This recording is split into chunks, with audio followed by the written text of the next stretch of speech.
Chapter 1. The Girl Across the Street. There was something about 8:14 p.m. that made Vincent feel alive. It was the time her light came on. Every night, like clockwork, her upstairs bedroom window would glow soft orange. The curtains drawn but not tight enough. That little slit of light was enough for him. He didn't need a full view. He had imagination and patience. Vincent sat in his recliner by the front window of 347 Cleveland Street. The TV on but silent. The blinds were angled just right. Not too open to be obvious, not too closed to block the magic. It was a game, one he'd been playing for 3.5 months. She lived directly across the street, in that grey two-story with the crooked gutter and rusted mailbox. House had no soul, but she brought it to life. Her name was Natalie, but her friends called her Natty. He knew because he'd heard it screamed across the block one too many times. Not screamed in anger, screamed in fun. Laughter, slurred voices, weed smoke pouring out of cracked windows.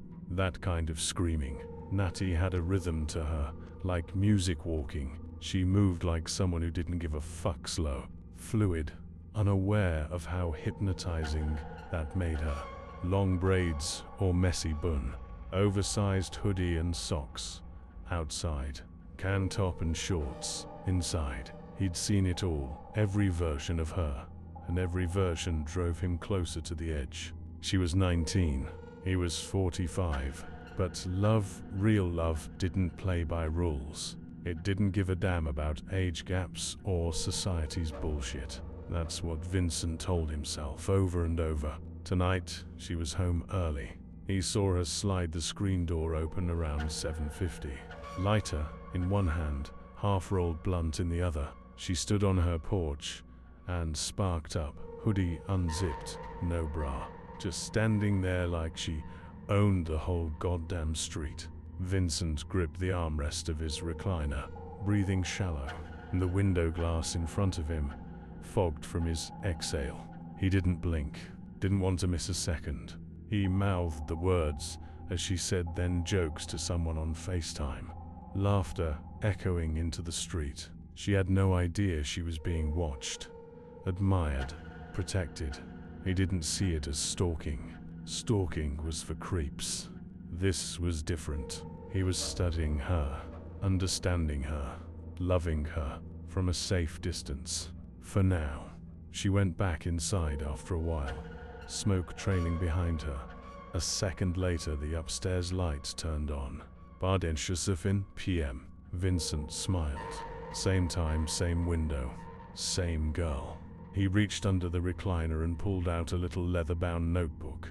The pages were filled with tiny, tight handwriting. His own private archive of every little thing she did. What color her socks were that day.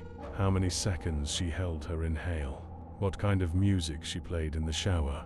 Tonight, he wrote, 8 halves, black hoodie, no bra, white socks, blunt porch, smiled 3 times. 8:14, light on. Alone. He paused, staring at her window again. Just for a second, just one. Just one. The curtain moved, like she brushed it with her hand. He leaned forward. Did she see him? Did she know? No, couldn't be. She was too high to notice. Still. His heart thudded harder. He whispered to the dark, "Good night, Natty." Then he shut the notebook and kept staring.